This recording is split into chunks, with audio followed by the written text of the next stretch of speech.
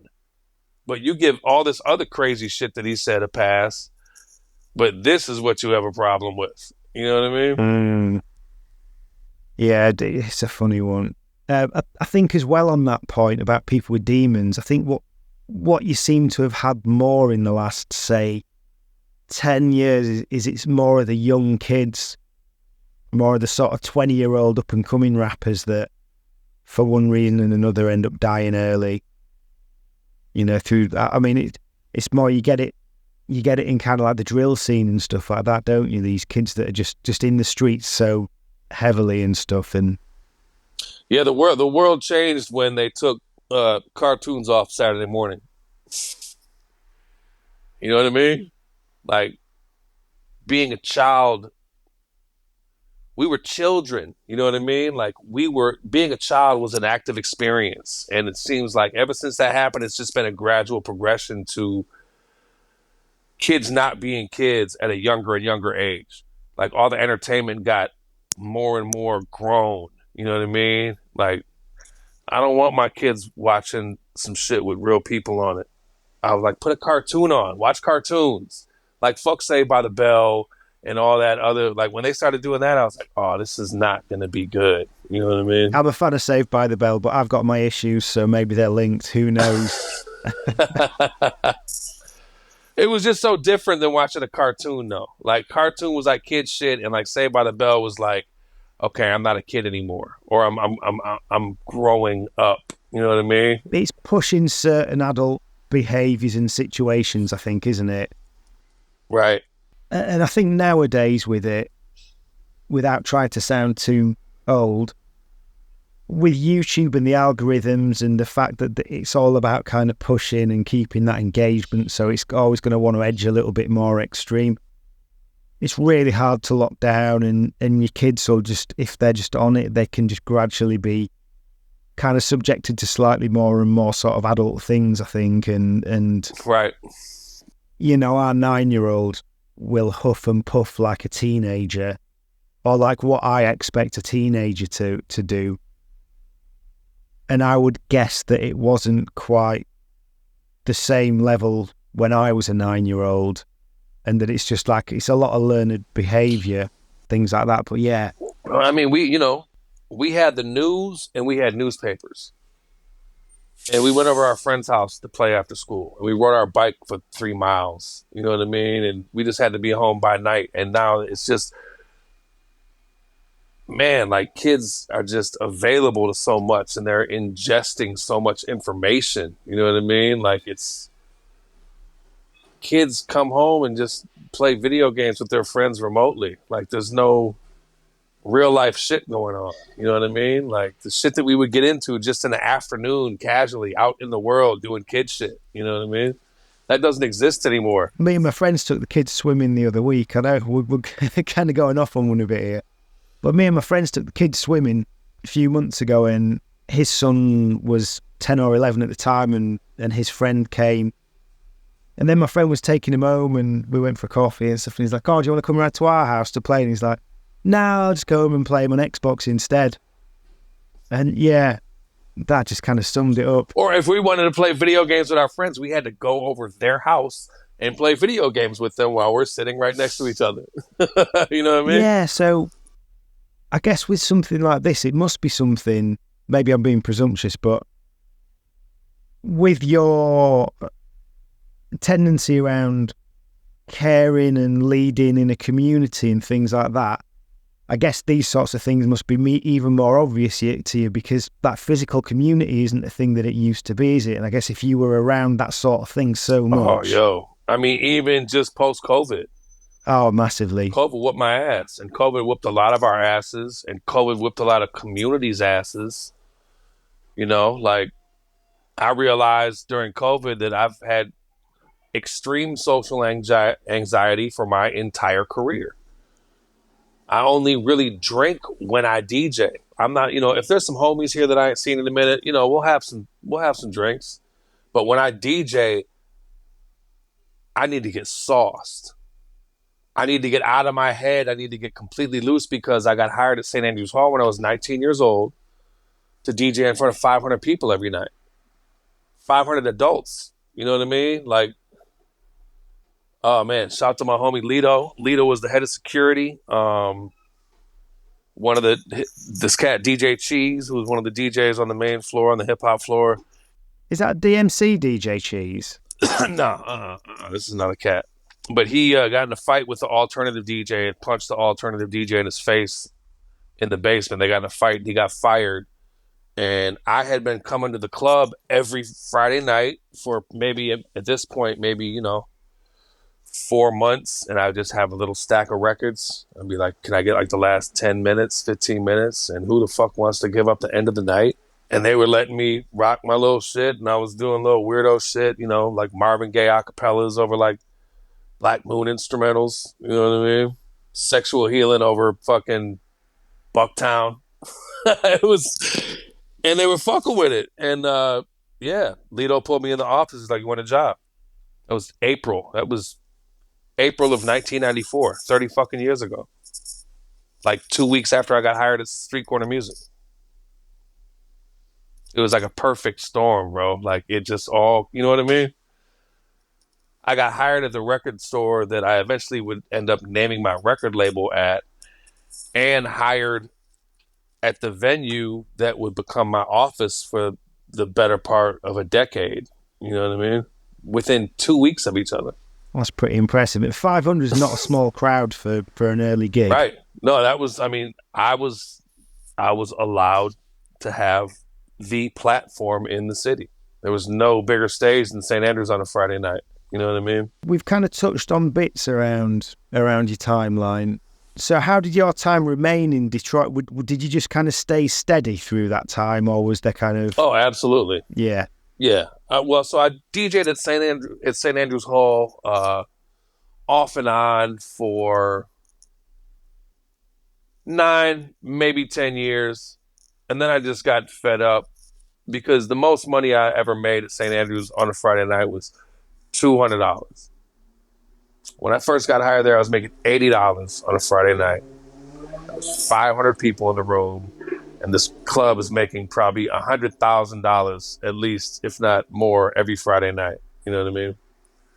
And there was issues over the year where, I'd get drunk and rip checks up and tell motherfuckers to kiss my ass, and then go back and work there a month later. But it got to the point where I was like, man, fuck this. I'm tired of making money for other people. Like, I need to make money for myself. And I started this spot called the Buddha Lounge. It was a little tiki bar on 8 Mile. And we did Shoes House. That's where Shoes House came from. We did Shoes House, which I feel like was on Tuesdays. And then Saturdays we would do parties sometimes. On Mondays I started doing like a soul night. We called it Soul Night, but SOLE, like, house shoes. So soul, like the bottom of your shoe. It would just be all like samples and vibes and breaks and shit, But it was great. And I mean, let people tell you from our scene that the Buddha was the pinnacle. The Buddha was the most pure, unbelievable shit. I mean, the legal cap in that bar was probably 80 people, and we'd have like maybe 250 people in there. And it was every fucking kind of person you could ever fucking think of. Black, white, Asian, Jewish, any type, Arab, any type of person. All just in the vibe. You know what I mean? It was unbelievable. Oh yeah, we were going crazy. Yeah, and then from there, see the fucking the owner tried to renegotiate. There was nobody going to that bar before I did nights. And he tried to like tap in on the money I was making, and nope, moved it to Northern Lights, which is where it went until I left. But yeah, just you talk about community, like everybody knows your name, like Cheers. You know what I'm saying? It was like family reunion 2 nights a week almost. Unbelievable. I got homies who met their wives at Shoes House. Like multiple. You know what I mean? It's crazy. Super blessed, man. But just sticking to the script. And being a leader of the community also means that you have to make hard decisions sometimes. Like, we're not going to be disrespected. We're not going to be taken advantage of. You know what I mean? And if you try to, watch this. Poof. So when did you start the label in LA or Detroit? LA, yeah. So would that have been quite soon after you moved? So you moved and it was like, right, I've got to kind of do things for me, or no? I've been gone 18 years in July. The label started like 12 years ago. Was it easy setting up in LA? Oh man, I mean, easy is relative. Success is relative. When I was living in Detroit, me and the homie had a 3-bedroom house, full basement, backyard, and we were splitting $800 a month, $400 a piece. Moved to LA, moved in with the homie, 2-bedroom apartment facing a brick wall, $1,650 a month. You know what I mean? Like, LA is ridiculous. LA is ridiculous. What you have to spend, you don't get it back here. Yeah, but I mean, when you stick to the script, man, like riding it out it's a fucking sacrifice. It's so much sacrifice to just keep being a real motherfucker. You know what I mean? Like, it's exhausting, but I don't know how to be anything aside from what I am. And you asked about like the transition from here to LA, from Detroit to LA. It's like, I'll keep it a buck, man. I've never really lived. I've just survived. You know what I mean? Like, I live in a 1-bedroom apartment. I'm down there 50 years old. Keeping it real. Because I've never been able to figure out how to do anything else but what's right. And when you do what's right, it's not that advantageous all the time.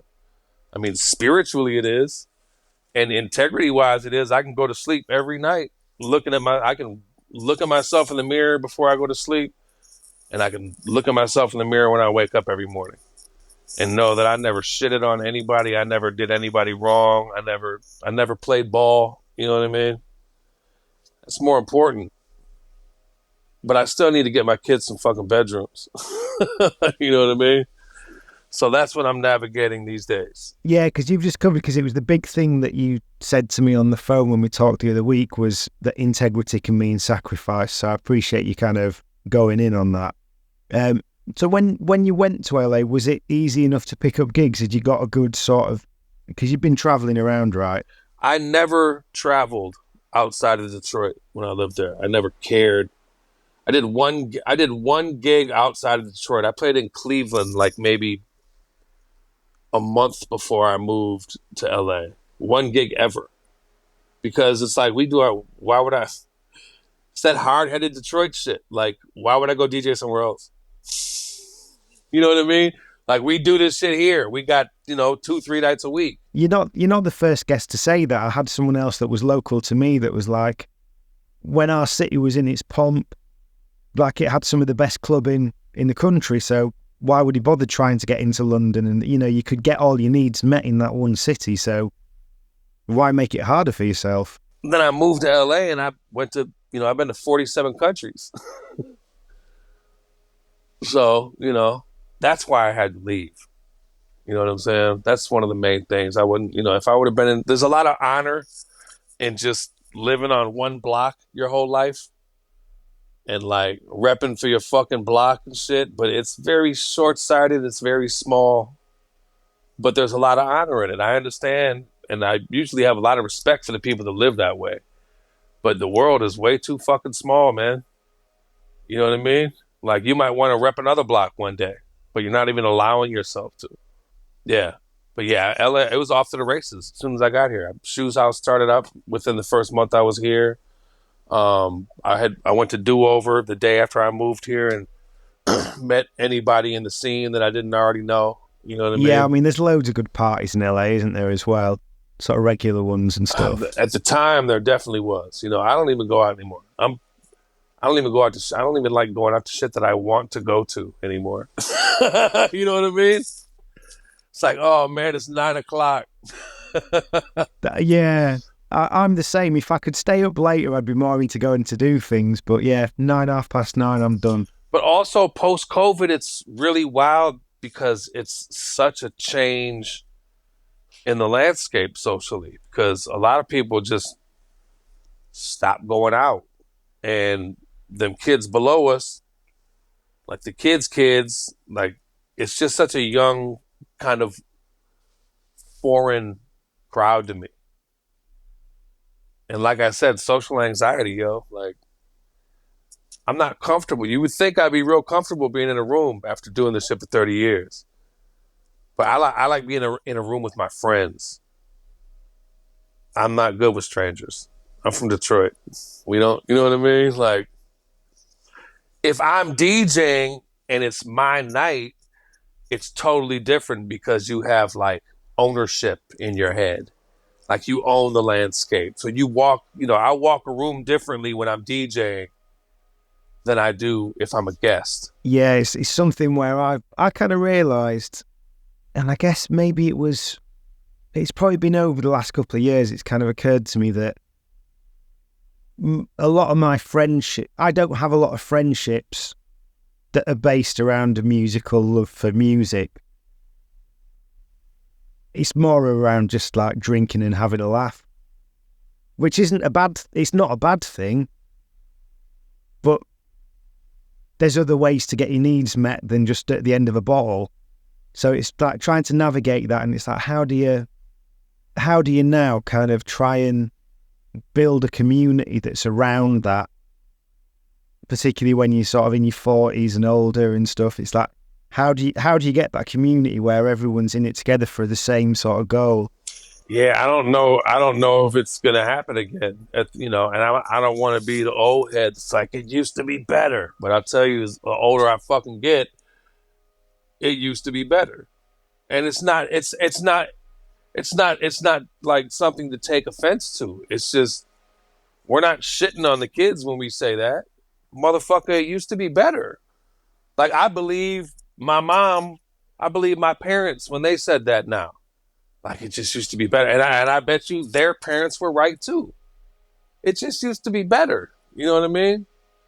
Everything is so passive. There's so much fucking entitlement these days with just the average consumer. Like, motherfucker, you spend $9 a month.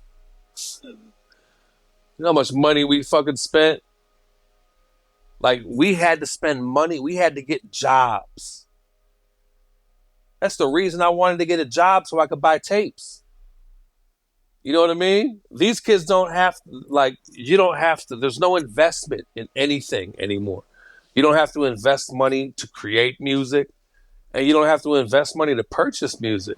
So what the fuck do you think is going to happen to music under those terms? You know what I mean? Yeah, well, we were fortunate, I think, in that kind of having to graft to be able to get the money for the music. That journey helped you to appreciate what you had, and you fostered more intimacy with it. You listened to it more, and it just wasn't disposable. Like to your point, it was special. I mean, even digitally, like when like SoulSeek and torrents and all that shit. At least it was an effort. Like you had to find the links. You had to have that vibration and that frequency in you, and be willing to go further to introduce yourself to things that you want to be familiar with. And you had to go in these spaces and get viruses on your fucking computer. There was something, Jesus. Yeah, there was like I got a lot from blogs in the mid to late 2000s, particularly when I was trying to get into more interesting kind of jazz, funk and stuff like that. More right, harder to find sort of stuff. I learned so much from the blogs. Right. They were amazing. So in LA then, what was it that made you want to set up the label then? So it was right around the birth of my daughter. And the mother of my children was going to go back to school for a minute. So I was like daddy daycare. And I had to do something to keep me sharp. You know what I mean? So that's when I started the gift series, which was the first 10 releases on the label. This is prior to the label though. I just wanted to do a series of beat tapes from the kids that I fuck with and homies that could use a little boost in visibility and a boost in confidence. You know what I mean?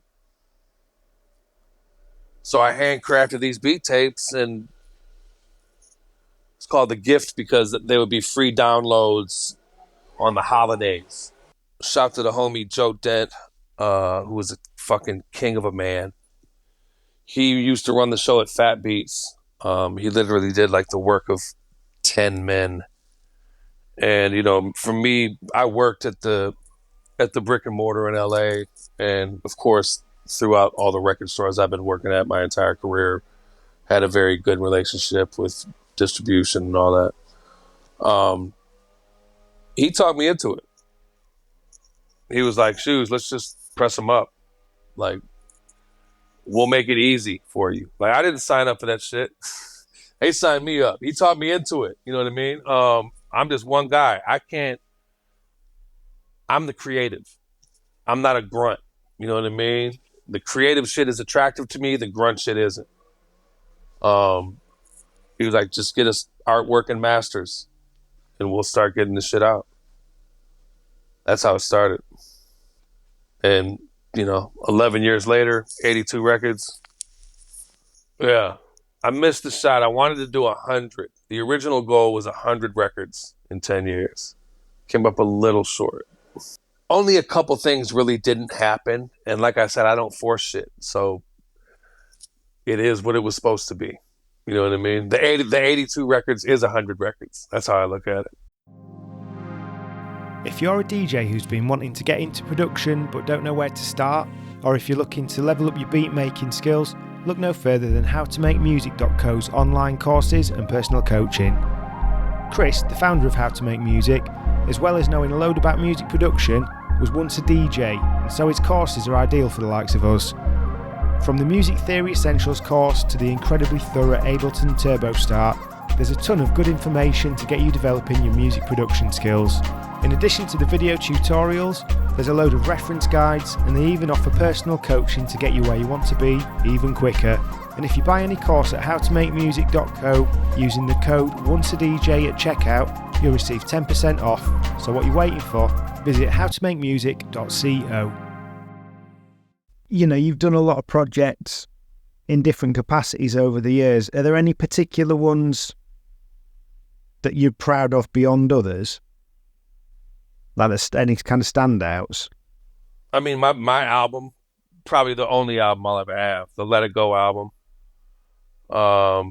which is just slightly predates the label.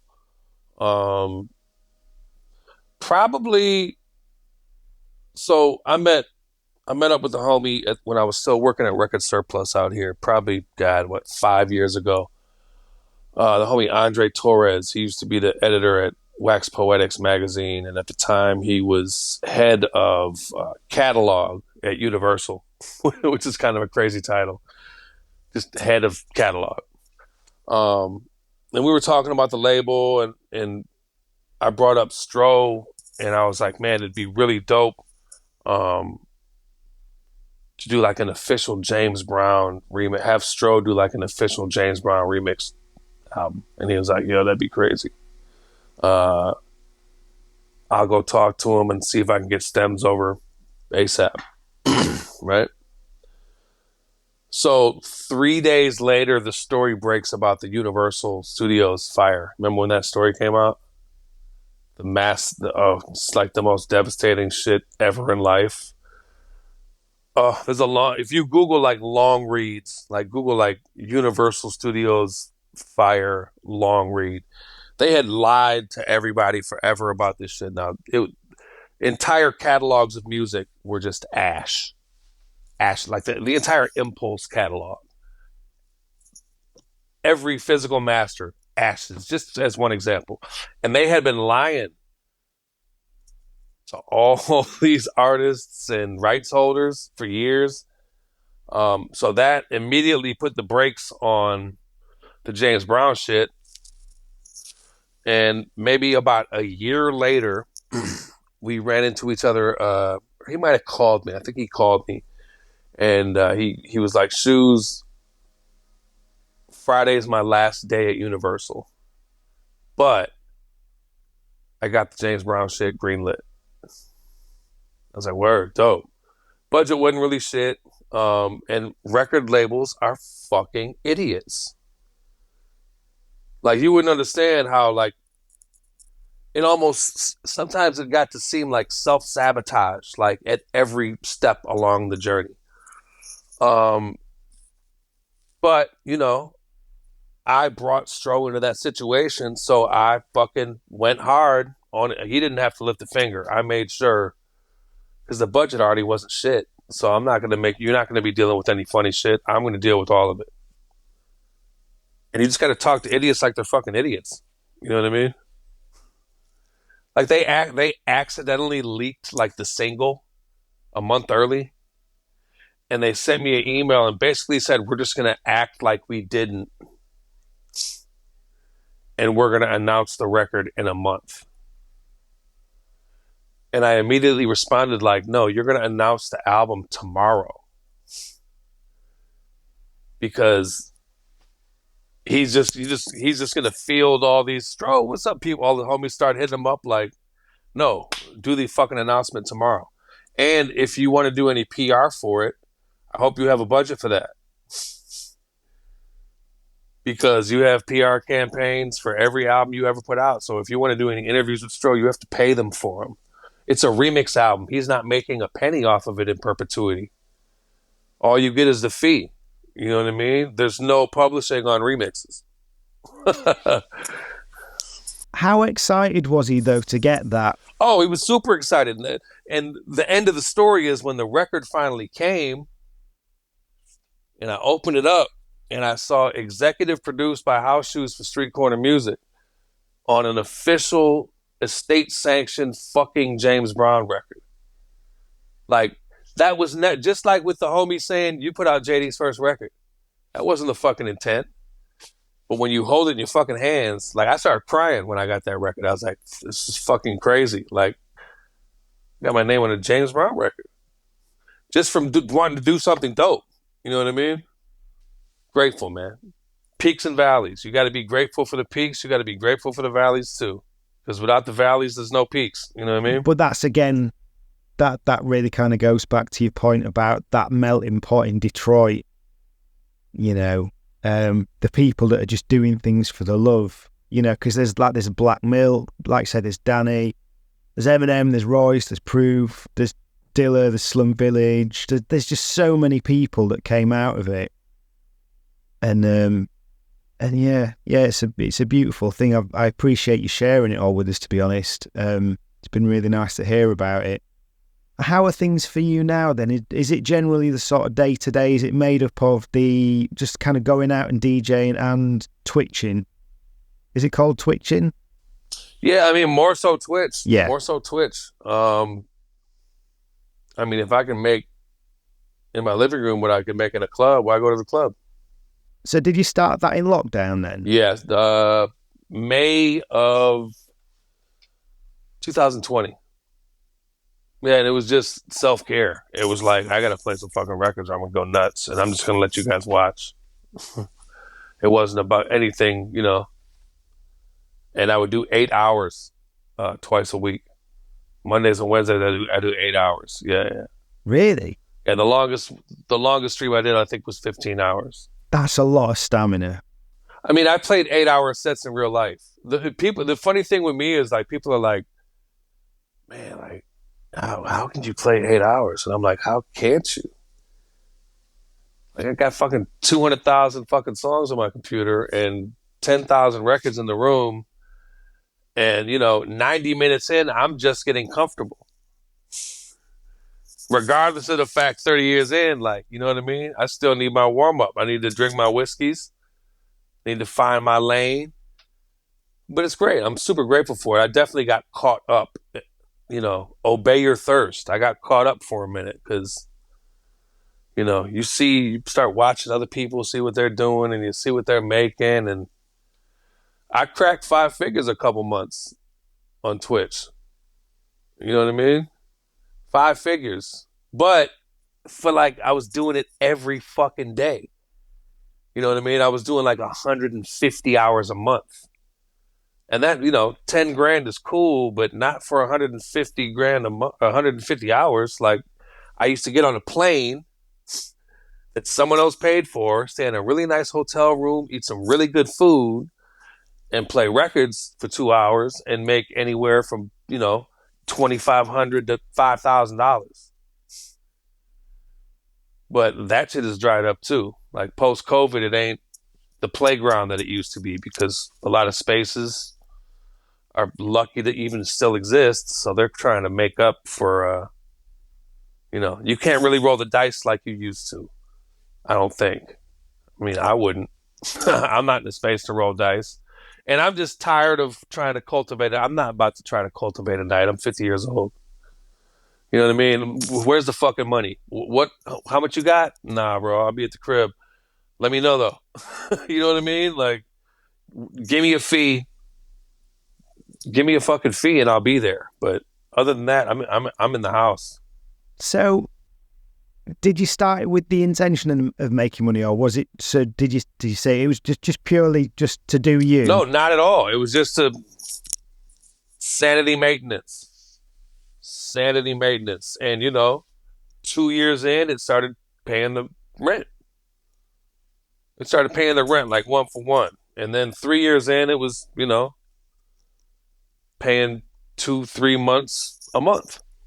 Was it really, really, really slow and then all of a sudden it kind of kicked in, or was it gradual? No, I mean, the first day I streamed, I had like, 36 people, which, I mean, I've seen people that stream every week and they have 6 people, but I got like 14,000 followers. But like, once again, math ruins everything. I've never been a fan of math. But math ruins it. When you crunch the numbers, all the joy leaves the room. All the joy leaves the room. Just like I said, like, 10 grand, but that's like an hourly wage when you break it down with hours. You know what I mean? And, I have maybe 110 people in my room on average while I'm streaming. We catch raids, it can go up to like 300 people, but I have 14,000 followers.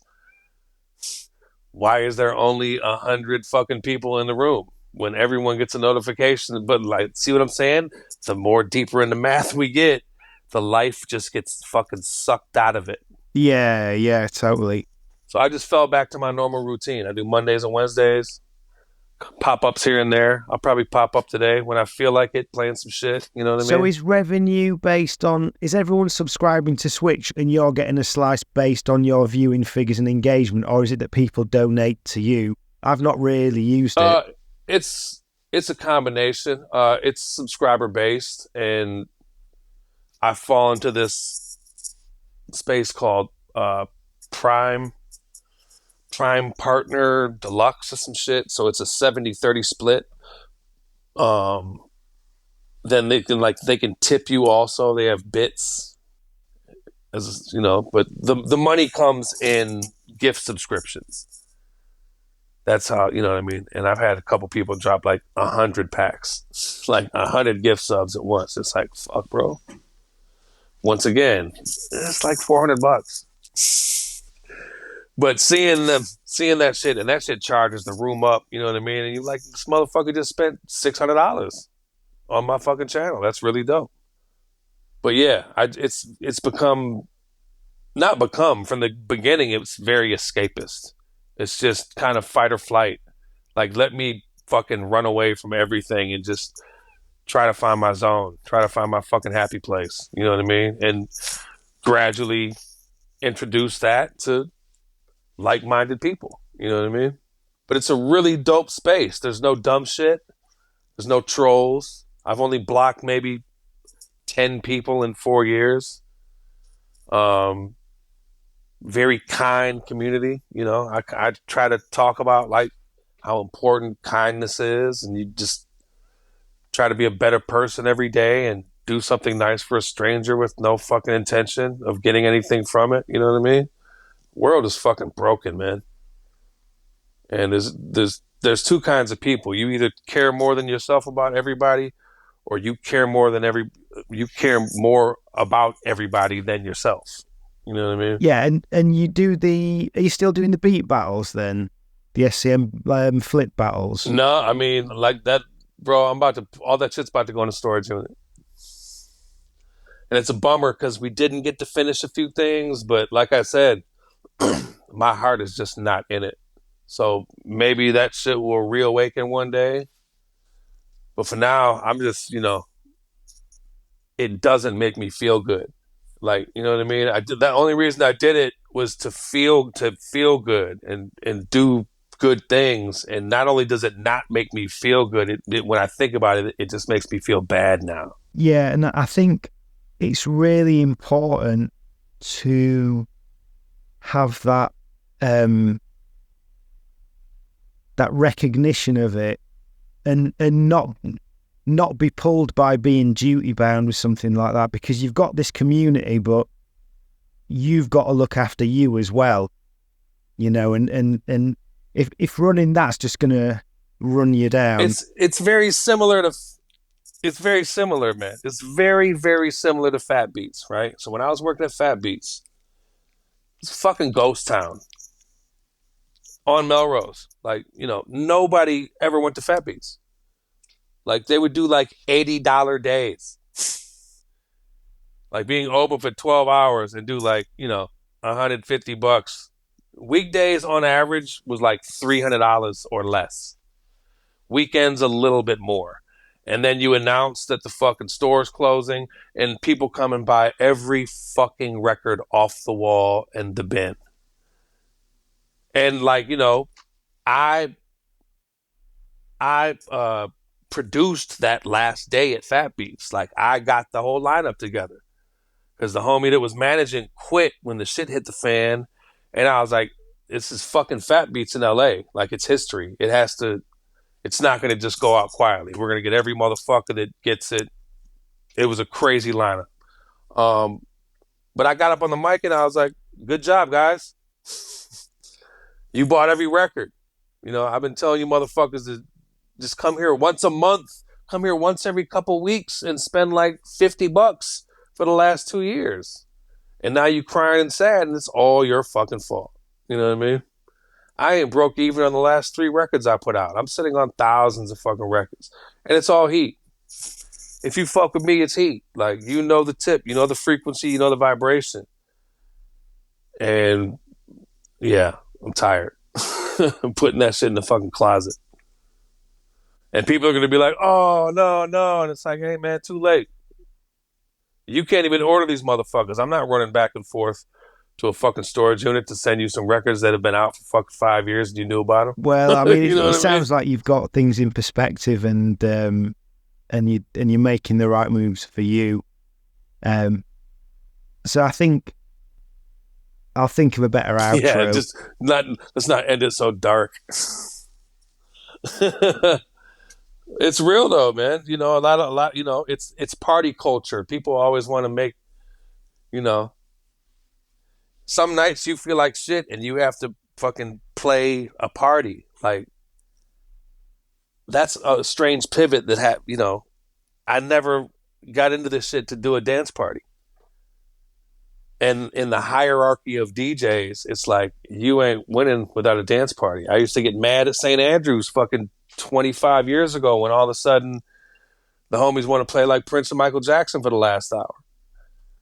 I'm like, bro, this is the hip hop spot. This is some hip hop shit. What the fuck are you doing?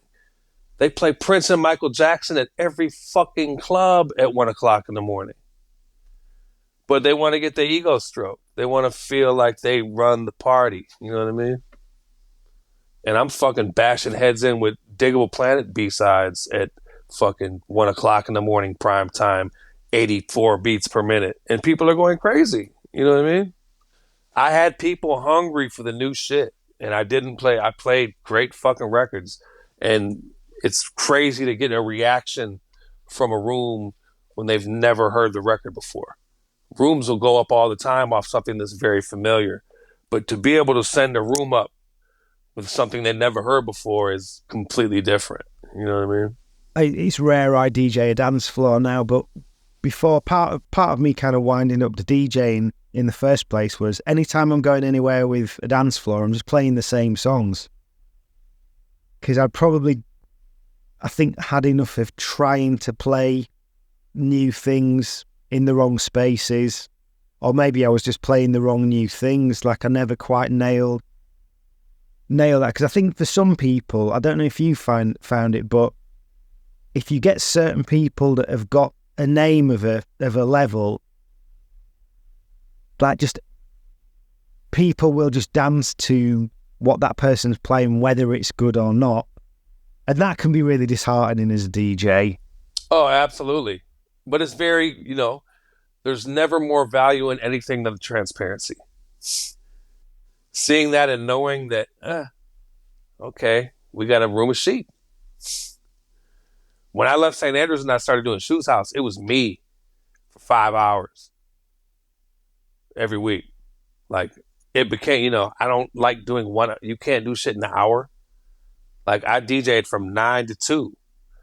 And it was a journey. We start with fucking samples and breaks and jazz and soul. And then we play beats. Then we go into like some Detroit shit and hip hop. current hip hop records, classic hip hop, old school funk and R&B, TV theme songs, slow jams, drive safe. I mean, having a fucking room like I had people singing DuckTales, bro. You know what I mean? Like at fucking 1:59, like wasted, doing the drops, and everyone's like, "Woo!" That's amazing. Because it's not too much different to Hall & Oates, You Make My Dreams Come True. Right. If you listen to the two, you've got a very similar vibe. Right. But did you find that you could do that a lot more from having been there a certain amount of time, or did you always just from the start of playing there go? Well, you mentioned that earlier, to be fair, didn't you, about some of the blends that you were doing and stuff that were a bit out there? Yeah.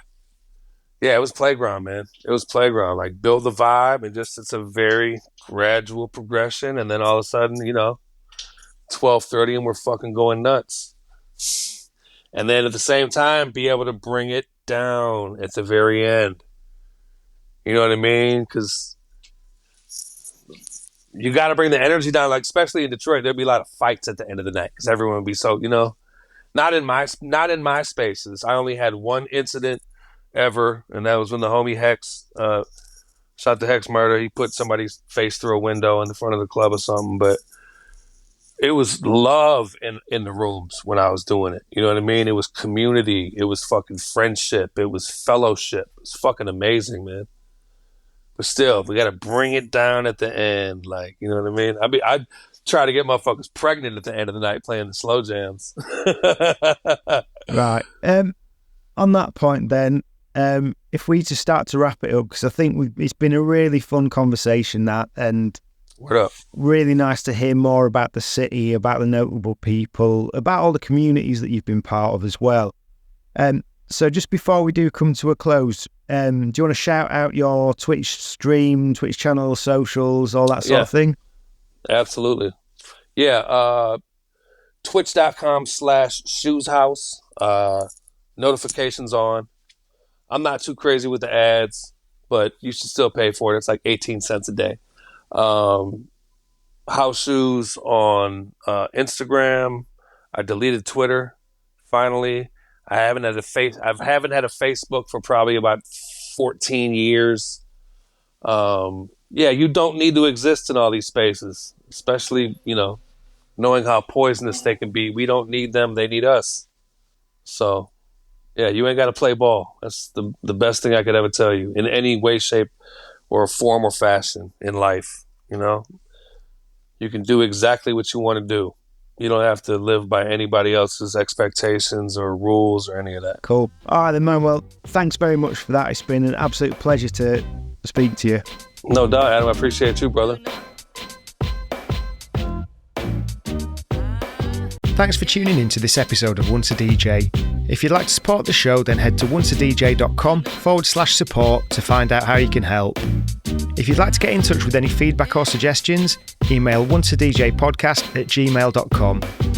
Once a DJ is produced by the good people at Remote Control. If you'd like to find out more about working with them, head to remote-ctrl.co.uk.